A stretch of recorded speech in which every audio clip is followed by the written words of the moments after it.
GB WhatsApp to just remind everyone that, we have started our session.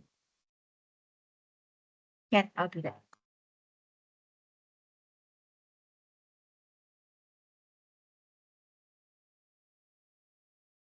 Okay, I will start at 4:07, so 1 more minute.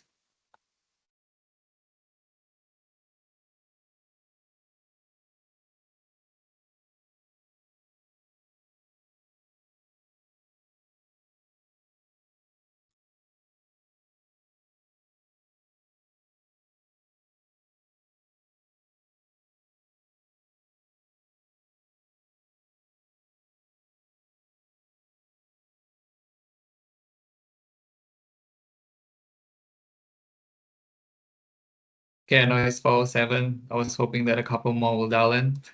But yeah, anyway, we'll start. Hi everyone. So thank you for joining us. This session is actually hosted and presented by Upstream, a company that Giuseppe later on will tell us more about their company and also the solutions that they have. So in the meantime, let me bring you through the program. This is Hendra Zhou. I'm from Unex. I'm also the head of ITS SIGB, that's Special Interest Group of Business. As you probably know, if you follow up with the ITS organization on the events, there are two different groups. There's SIGB and also SIGT technology. But today we are at the business part. Yeah, and then we follow up by sharing of Giuseppe Sirio. There's a VP Market Development at Upstream Security. Yeah, I have mentioned it at the beginning. The chat function is open, so during the session, if you have any question, you can just type in the chat function, and we'll follow that up at the end of the session. Hopefully, we have 10 minutes at the session at the end that we can, address it. But don't worry if we don't have time to address that. You can see here, there's also email address provided to you. That's Mary Chin's email. If you have any questions that you would like Upstream or anybody to answer, please write the email to Mary, and yeah, it will be addressed then. Okay. So this is again ITS Singapore event. As you know, some of you probably quite new to the ITS Singapore. It's a Intelligent Transportation Society of Singapore. We are established since 26th of August 2001. And this is our vision and mission. We want to be the champion for Singapore's ITS and mobility community towards transportation that enhances quality of life. And we also want to promote innovation, development of ITS and mobility solution in Singapore to build awareness and facilitate thought leadership locally and also globally, to unite a motivated community of stakeholders working together towards safe, inclusive, and sustainable transportation that enhances quality of life. So then this is a page where we, have all our members of ITS Singapore. You probably can see your brand as well, stated here. And this one is our latest members who joined ITS group. As you can see, Upstream is one of the latest one. That's why we are here also to listen to what Giuseppe have in store for us. Yeah.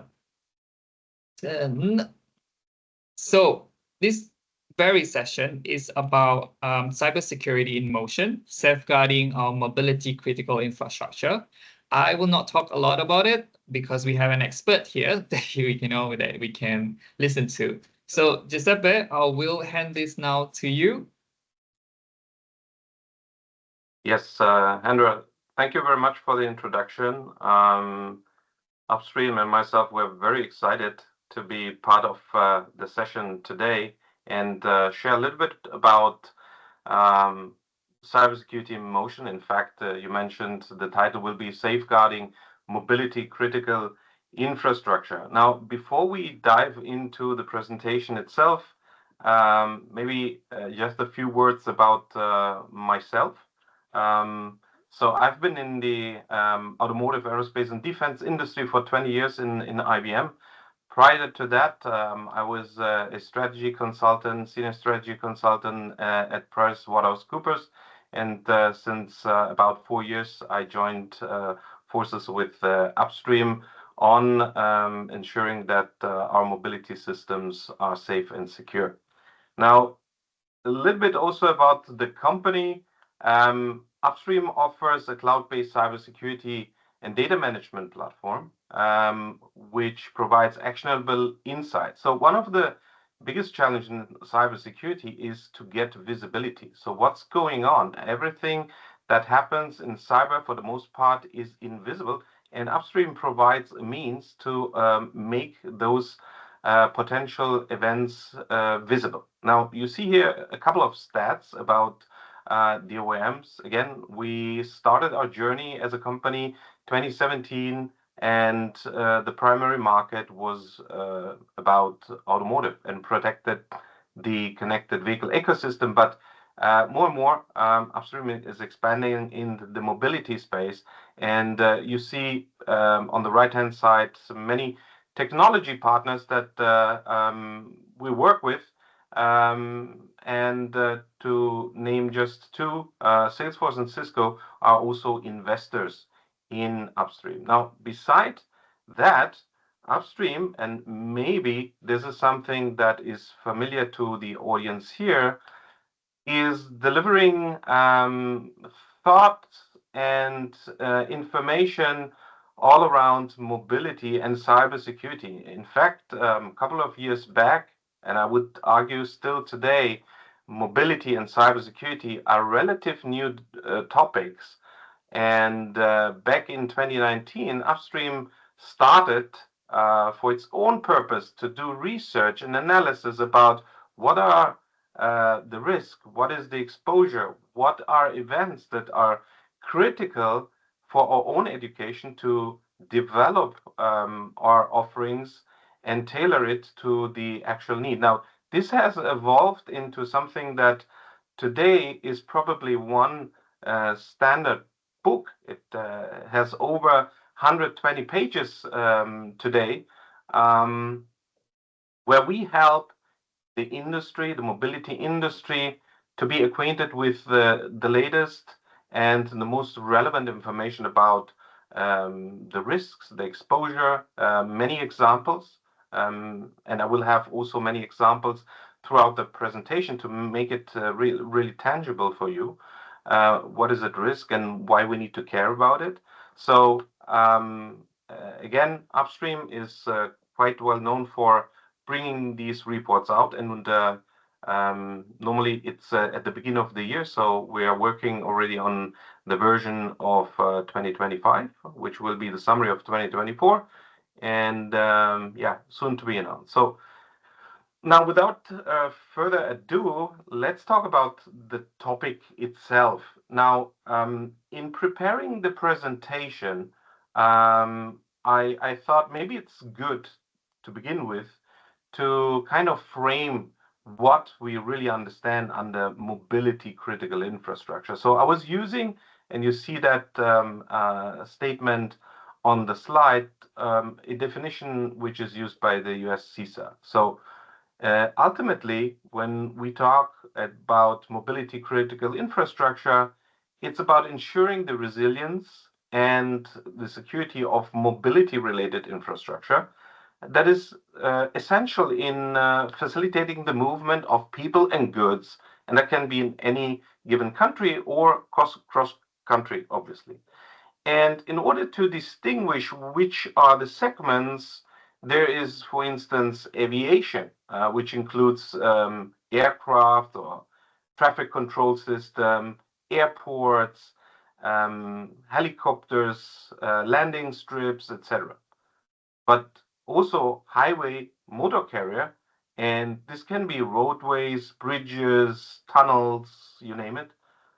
Obviously, maritime transportation system are part of it. So it's the waterways, the ports itself, it's intermodal landside connections. The railway transportation is also part of that. That is the rail station itself, the related infrastructure, the railroads. Public transportation for sure, which includes buses, subways, trams, any other form of public transport that really moves people within a given environment.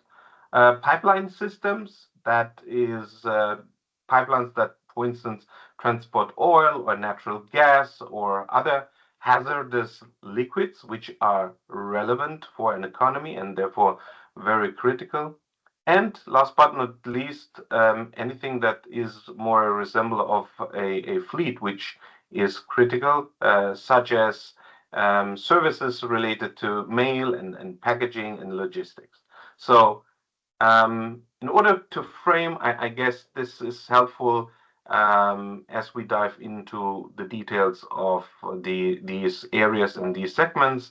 Obviously, we can't cover everything, so I will be more specific on mobility. It's more on the smart mobility and transportation and connected vehicle charging infrastructure. That's kind of the angle I will be talking about now.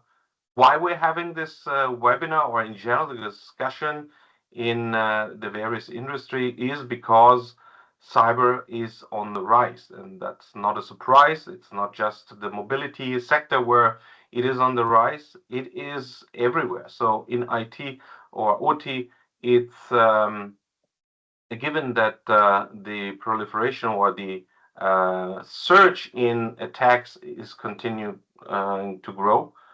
Maybe to give you a number, there are every day, it's not months or weeks or years. So every day, roughly 450,000 to 500,000 new forms of malware are identified. Now, take that in for and let that sink for a moment.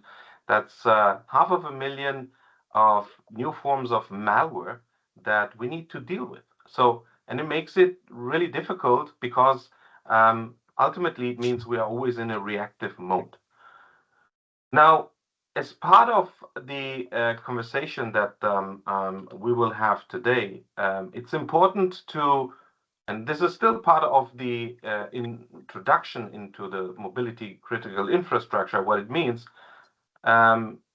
It's important to understand and acknowledge that it spans from the physical threats, such as sabotage, terrorism, or ultimately it can also be natural disasters, right? So any catastrophic event which causes an outage and impacts the critical infrastructure is something to worry. Now, today in this webinar, we will be focusing primarily on the cyber threats. So anything that ranges from the pure hacking or ransomware attack, spoofing, data breaches that will impact the categories that I mentioned previously. So anything that has to do with mobility and critical transportation infrastructure, in light of what are the risks and what are vulnerabilities, and eventually what could be good solutions to begin with. Now, there's also worth mentioning that there can be hybrid threats, meaning that the combination of physical and cyber attack, such as attacking or targeting control centers in the infrastructure, can for sure happen also simultaneously. But that is not the primary focus. Again, the focus is to look at cyber threats at large and discuss about that. Another important aspect to consider when we look at cybersecurity is that because of the connectivity and the proliferation of communication network applications, so everything that is part of a ecosystem for smart mobility is something that is connecting to the internet. And we know by being connected to the internet, that's probably the most dangerous place to be. And you can see here from the stats that in the recent years, there was more or less a shift from the white hat, which are the so-called good guys or the researchers who do this not for monetary gain, or at least not directly monetary gain, but more and more, and 64% out of the last upstream security report, so this is one statistics that I'm sharing here with you, is related to the black hats, which are the ones who are really the bad guys, the threat actors that have monetary gain. It can also be that these are nation state threat actors who have other types of interest beyond pure monetary or personal monetary gain, and are more systemic. So the risk is real. It's carried out by the ones who have an interest to do harm. And on the right-hand side, you see that, as I was mentioning, because of the everything is connected, the proliferation of attacks is for the most part remote. So physical attacks, as I mentioned in the previous slide, are relevant for sure.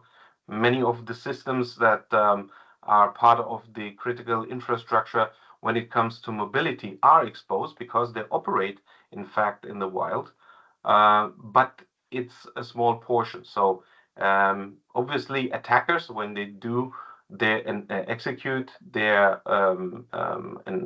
attacks, they are looking to maximize the effort, and hence, if something can be done remotely, that's obviously also a place to hide and a place that is more easily to scale because there is no need to be physically in the proximity of the assets that are under attack.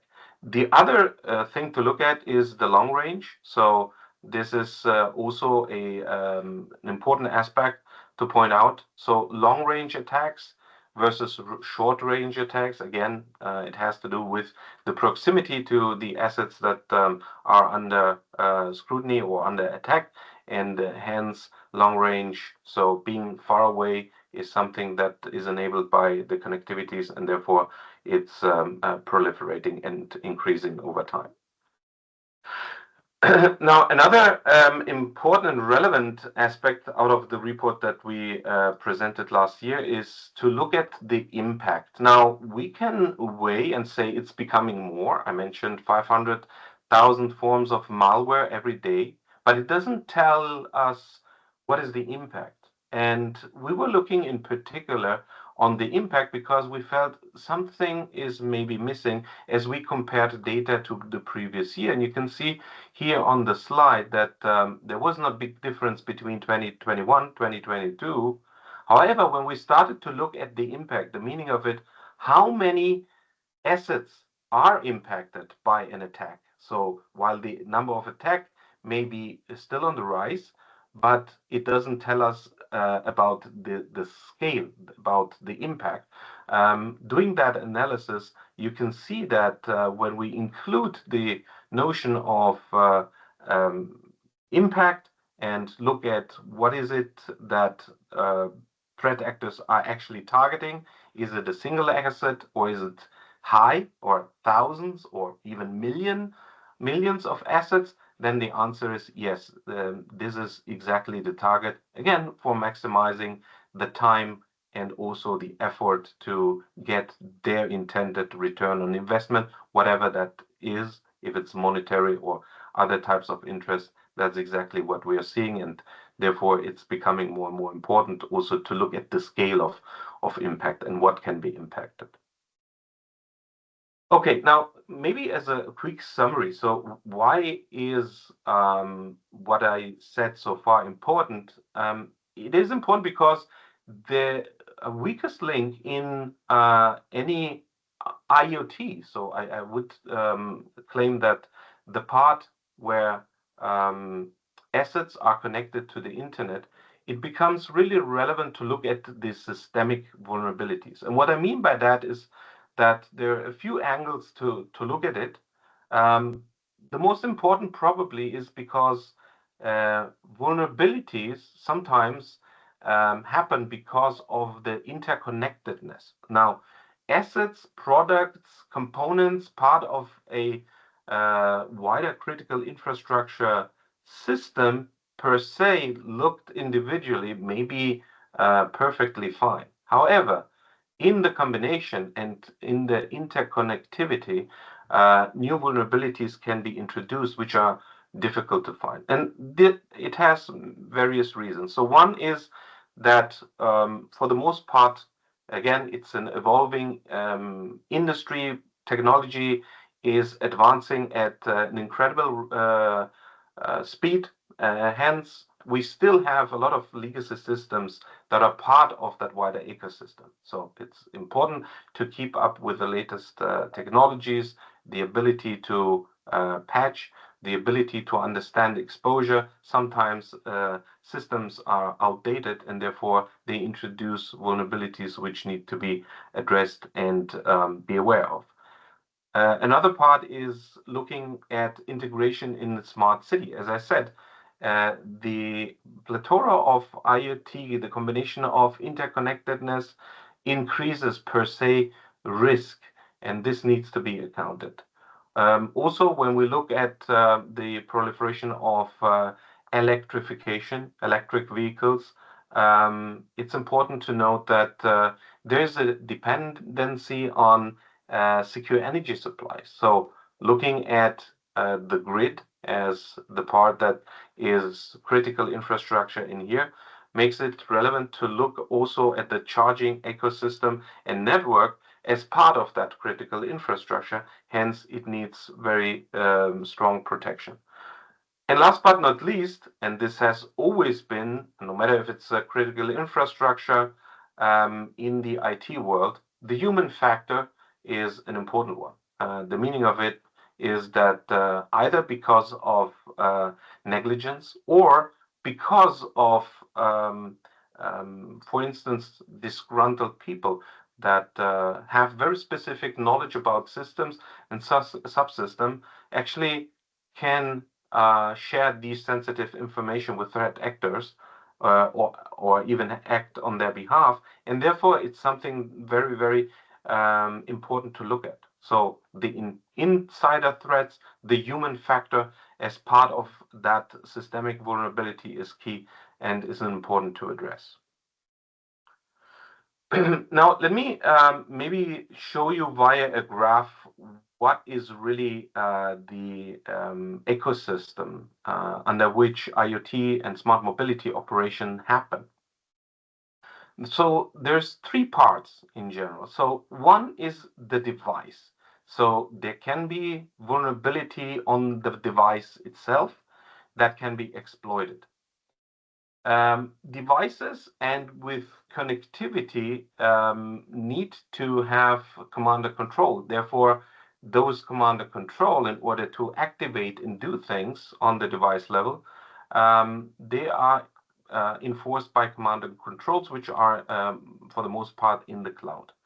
And the third component is applications. It can be third-party applications or applications that were built as part of an entire system, which will communicate with an endpoint based on the capabilities that that application and the software is enabling on the device side. So think of it in terms of three very specific layers.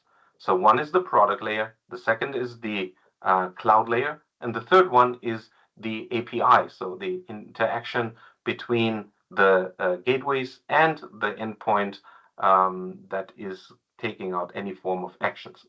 And it's important to understand that while cyber is at the core, the underlying impacts, if there's a disruption, and by the way, it can be also any other event which is not necessarily directly related to cyber. However, any malfunction or misbehavior on that part can create impacts such as operational disruption, which then is relevant for safety, or data breaches, which is important because data and PII is very important assets that threat actors are even looking after.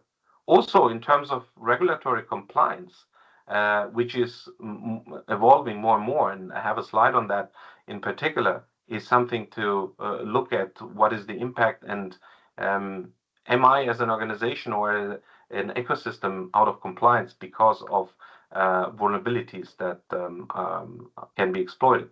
And last but not least, knowing from the consumer side that a specific brand or ecosystem is associated with vulnerability, well, that can harm the business and the brand and the loyalty ultimately. So as I mentioned, and this slide, I guess, is a representation of, no matter if we look at the device layer, as I mentioned, so the product itself, the asset, the IoT asset that is operating something, the cloud layer and the application layer, you see that no matter where, no matter how, there are vulnerabilities everywhere. And part of it is because of the aforementioned complexity. And there are various attack methods and targets that exist today, and they can be very easily exploited.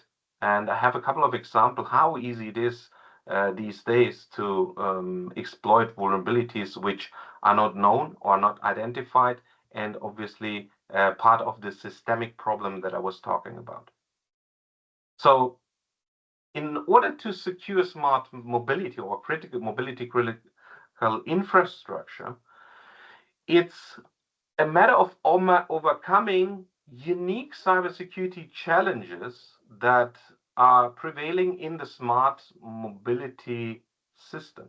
So one is the system complexity itself. So by nature, distributed mobility systems, they are managed by multiple stakeholders. So anything that is complex is also difficult to secure. In fact, there's a saying that the biggest enemy of security is complexity. So these systems and infrastructure and all the actors and interaction is a super complex ecosystem. One example is the automotive industry, which we know very well. So it can be clearly stated that, for instance, a modern connected vehicle is the most complex IoT device on the planet. And this is for various reasons, because of the lines of software code that is in it, because of the complexity of the ecosystem, because of the safety critical aspects of it. So we could go on and on and on. And as part of a very complex ecosystem, we always have third-party risks.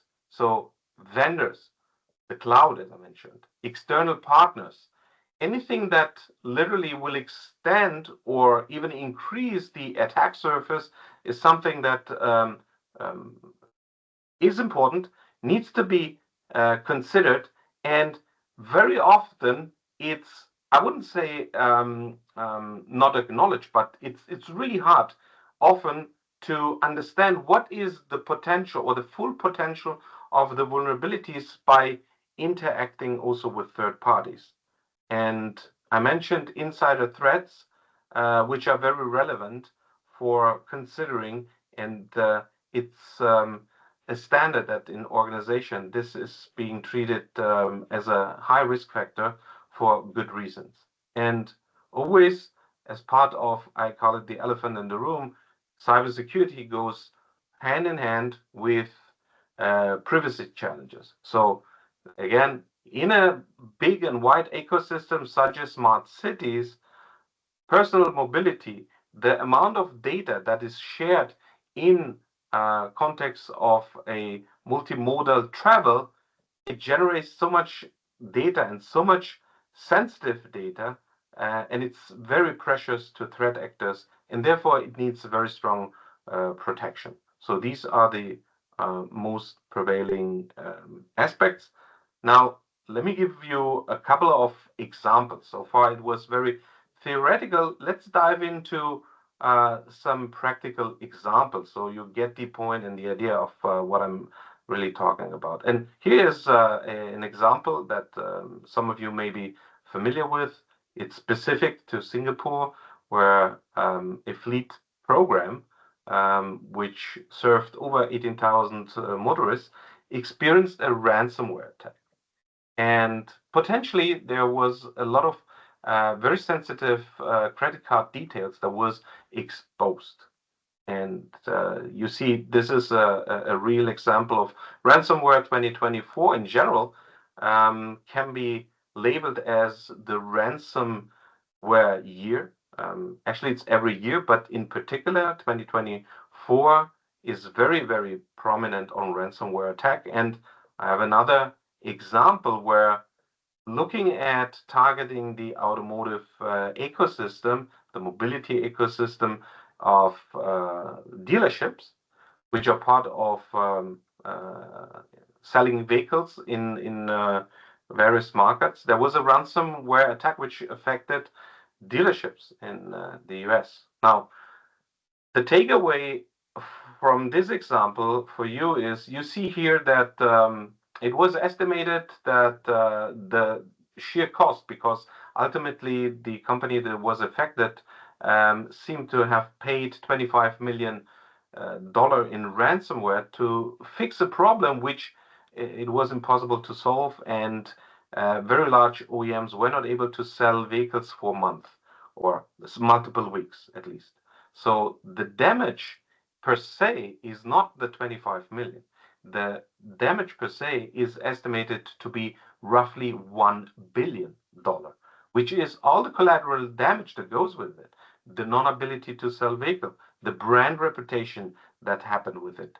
So when we look at cybersecurity and its impact, it's always important also to look at what is the collateral damage and how much is the magnitude of fixing a problem, which can be costly, yes, but not to the magnitude that the impact on safety, brand reputation, and other aspects is related to.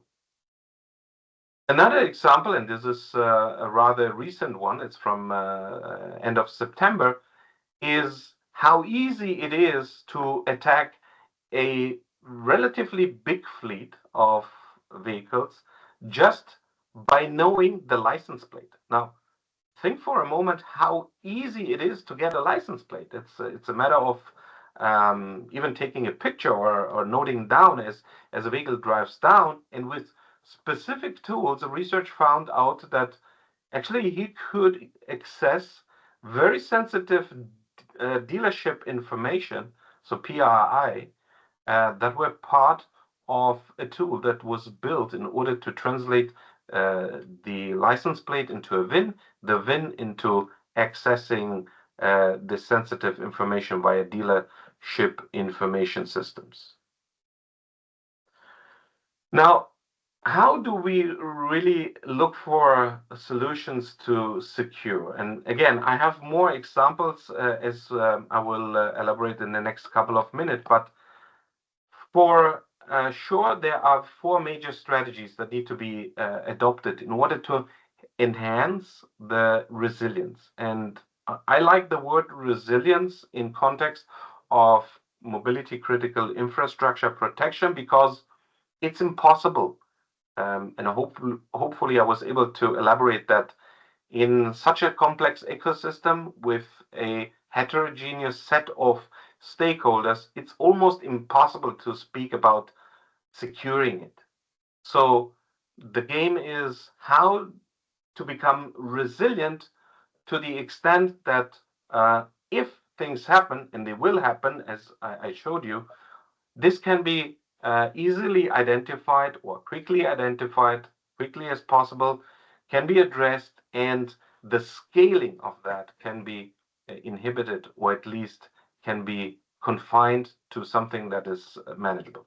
Therefore, resilience is the right term to use. Now, these has impact on what are cyber resilience strategies, and it's a combination of people, process, technologies.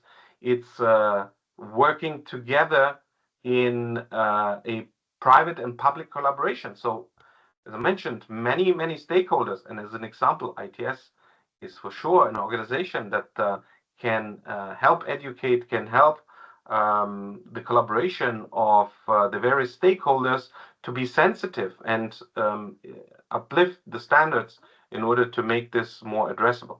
So the other two parts to that are for sure having a zero trust architecture in everything that is related in this combination of device, application, and cloud gateways. It's making sure that only relevant people will have access to very sensitive systems. So that's the concept of zero trust architecture.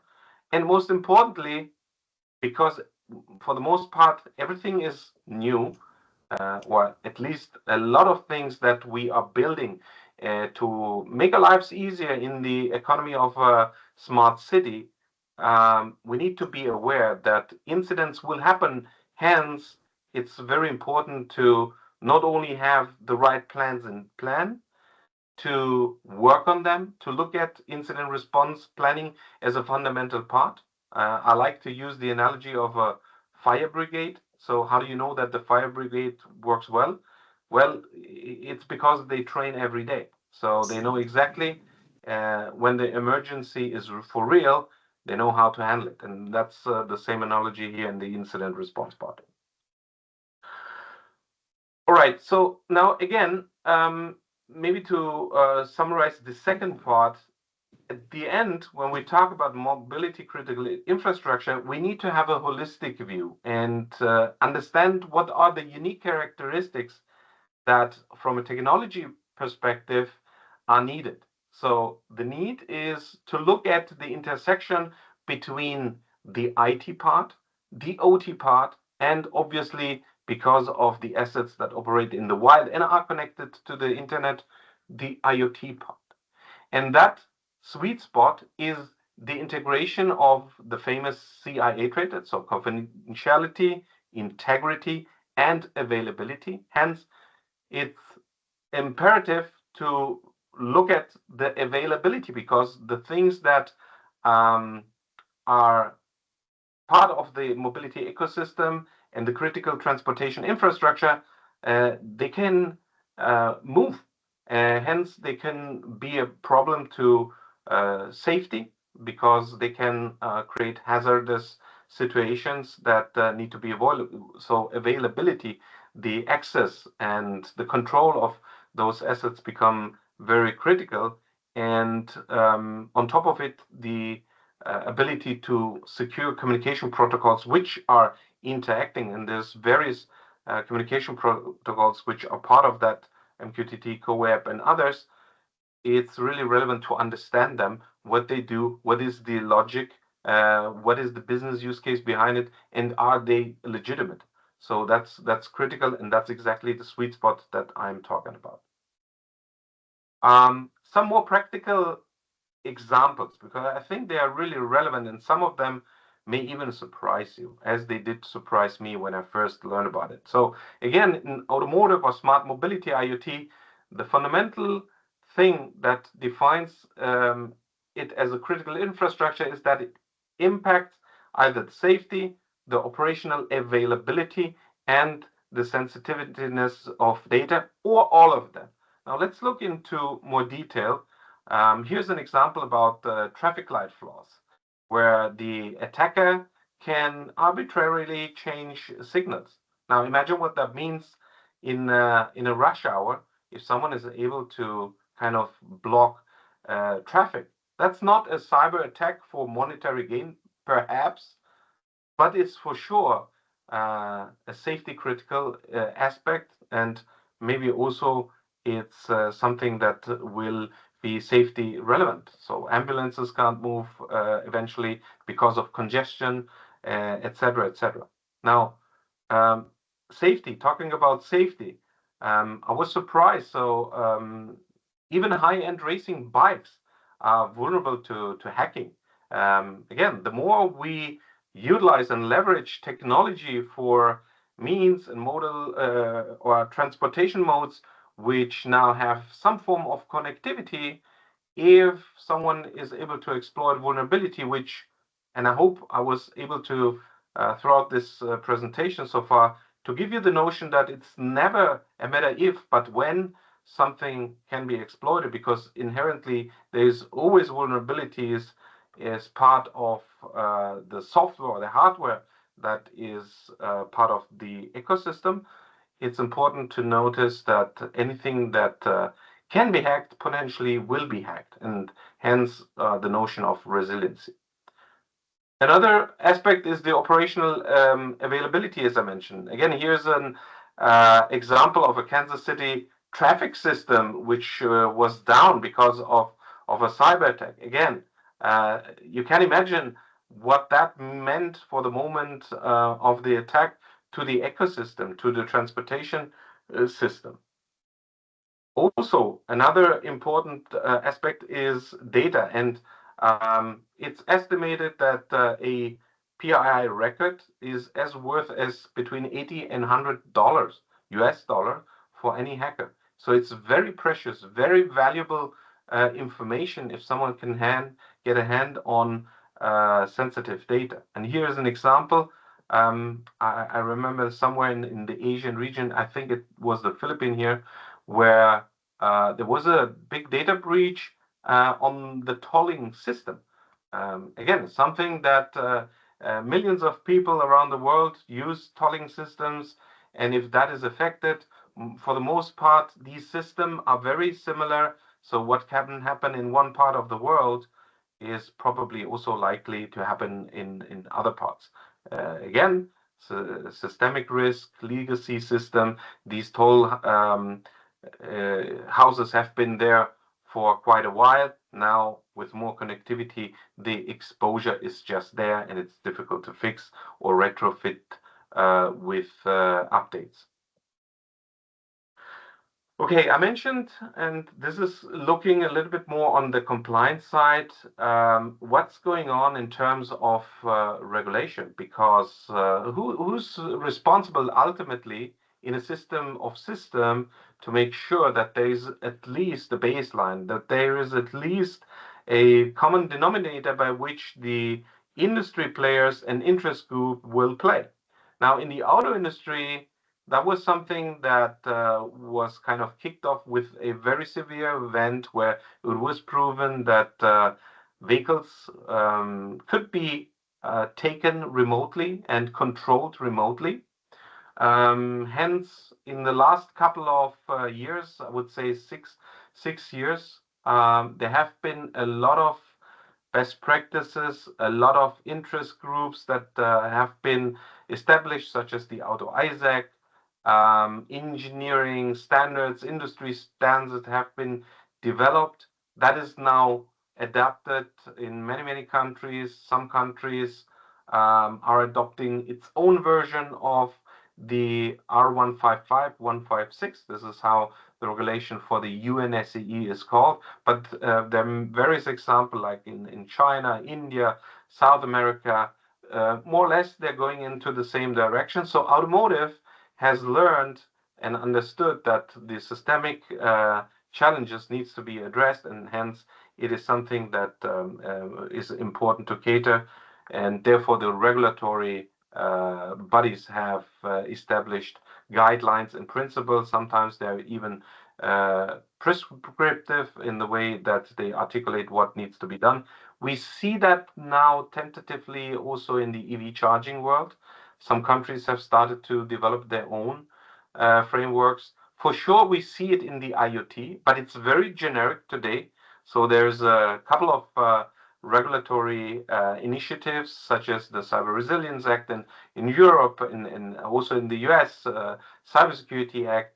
But in general, they do not address smart city or critical infrastructure. They're very broad and look a little bit into the silos. So probably there is more to happen, more to be discussed about on the regulatory level. Some of them are kind of not effective, so they have been adopted, but for instance, Cyber Resilience Act will be effective in 2026. So there is a very evolving landscape, which is very relevant and very important to be aware of. So any player needs to be aware of that these regulations exist, and maybe new ones will be added because it needs to be more specific to some form of industry areas and segments. And there are some examples, as I mentioned, so UK or the US FCC, there are initiatives also to voluntarily label IoT programs or programs that relate to IoT devices, in order to make sure that consumers understand how well security has been weaved in as part of the overall product design and product development efforts of companies. And also you see here telecommunication and infrastructure bills. So how much is the life cycle being catered for protecting the innovations that are out there? All right, so this is probably one of the last slides of this webinar. I'm coming here to an end. So let's look at what is the future of mobility. So I shared the segments of critical mobility infrastructure, but there's more, because again, the landscape is evolving with vehicles which are not just connected, but they eventually will become also autonomous and will drive autonomously, increasing complexity. We need to look at urban air mobility, which is more and more something that you see in the news. And so drones, for example. I mentioned the EV charging infrastructure. It's something that is not only coming, but it's already there. And the proliferation of those charging stations are de facto an important aspect of mobility critical infrastructure. It's poised to grow. And also smart cities are poised to grow because of the technology, because to make our lives easier. So the interconnectedness will increase. The software that goes into the system will increase. The types of assets that will move around or will be part of that ecosystem, for sure, it will be different, it will increase, and it will add much more complexity. And this is something that obviously will reshape also the way that we need to look at cybersecurity. And therefore, I hope that, and this is my last slide, as a key takeaway for you today is that smart mobility is and needs to be seen not only on a very general level, like the grid, but everything that is connected in that system needs to be seen as a critical infrastructure. Mobility is a of critical relevance to nations and cities. The direct impact of safety. So there is no safety without very proper cybersecurity measures. Operability, availability are conditions which can jeopardize the way systems operate. Data is very systemic and very relevant and important to be addressed. And ultimately, because nobody can solve this challenge alone, it needs a collaboration where from energy, if we look at EV, but a more general interest group, vendors, regulators, special interest group, they need to come together and secure the mobility system holistically. And with that, I have here, we're now entering the Q&A session. You have here, if you like, a QR code where you can download the latest report, which is containing even more insights and data that you may be interested if you haven't read it already. And with that, let me thank you so much for your attention, and I hope there was interesting and you have some thoughts, and I'm happy to take some questions. All right, thank you, Giuseppe. Interesting. Like we normally do our SIGB session offline, so face to face. So I guess this is also something special because of cybersecurity. We do it online. Yeah, I think it makes sense. We have a couple of questions already in the chat room. Yes. Probably we start from the top. Yeah. Okay. So the first one, with more road infrastructure like smart controllers, cameras, and RSU being deployed to the wild, how can we, both industry and authorities, better protect ITS as a whole, considering that attacks on the system will happen eventually? Yeah, I think I mentioned it. It requires a collaboration. So first of all, it needs education, and I'm also an advocate that consumers need to be educated.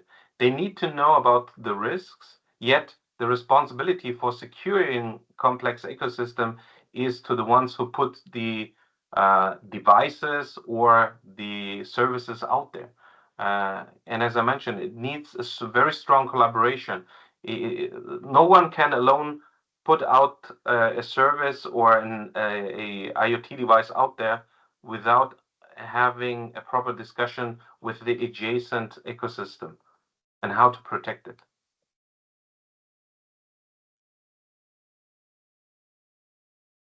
I seem not Sorry. to Yeah, hear you sorry, now. I forgot to unmute. So before I go to the next question in the chat room, perhaps somebody in the chat would like to speak. Turn on your mic, camera, and talk to Giuseppe. If not, then I'd like to bring your attention as well that you can still ask the question. I've put Mary email address, so you can copy that. If you have a question, please send across to Mary, and then Mary will channel that to Giuseppe. Virat, I see you turn on your camera. Perhaps you would like to say something or ask a question. You're on mute. I'm much better. They tell me I'm very coherent when I'm mute. But it's a question I typed in earlier as Giuseppe was speaking, but I'll repeat it if I may. So when you give examples, it brings the whole problem alive, right? We can all relate to all these terrible sounding incidences. And what struck me, the question that struck me to ask you is the traffic disruptions in America and the toll problem in Philippines. I suppose two questions. How long did it take to recover? What were the actions taken, to recover from those? And then just stretching ahead, if upstream had been involved, I assume you weren't involved, what would you have done differently to prevent those problems? Yeah, so I believe I can share the references. I don't know exactly how long it took them. I had two examples. Was one in Kansas City. The previous one with the traffic light, I think it was somewhere in Norway. So depends on which one. I may get back to you on that. Specifically, I mean, I don't want to sound very sales heavy, but as I started the webinar, I said that the most difficult part in cybersecurity is to actually see what's happening under the hood, to make things visible. And upstream, as part of the mobility ecosystem, is helping to make things visible. Will it be 100%? Probably never. Nobody can claim that there will be 100% cybersecurity, but we support in order to make the things visible timely. And again, the faster things are detected, the faster they can be addressed, and hence the outcome, the impact will be reduced. I think that is the resilience part that we are helping our customers, and we see very good results. There will be always very smart threat actors who will find a way to exploit vulnerabilities. The notion is make it as fast as possible to address it. But when you say make things visible, I mean, the traffic lights have gone down, so it's visible. What do you mean by make it visible? Yeah, that is a symptom. What I'm saying is visible means that in order to do the exploit, there will be activities, there will be anomalies that someone can identify and say, wait a minute, it's something that I understand and I can sometimes even prevent because I'm able to Right. block it. And so there is example. So yeah, on spot, that is the visibility. Understanding when Okay. things are about to happen because you have signs of that to avoid that they actually will happen.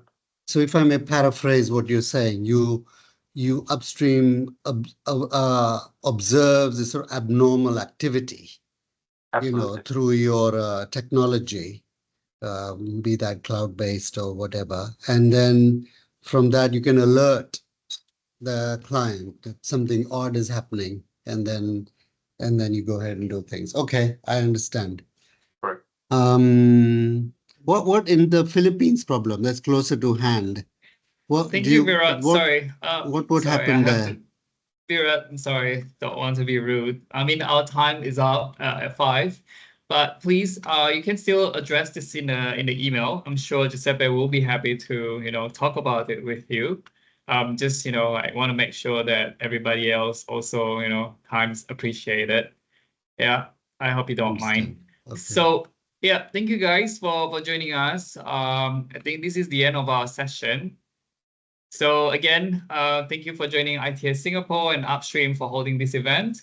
My name is Hendra. I'm from Unex Traffic. It's one of the group for ITS Singapore, a special interest group. So please reach out to Mary and myself to find out more about our event of ITS Singapore. We have a networking event on the 4th. I think you still have time to register if you like.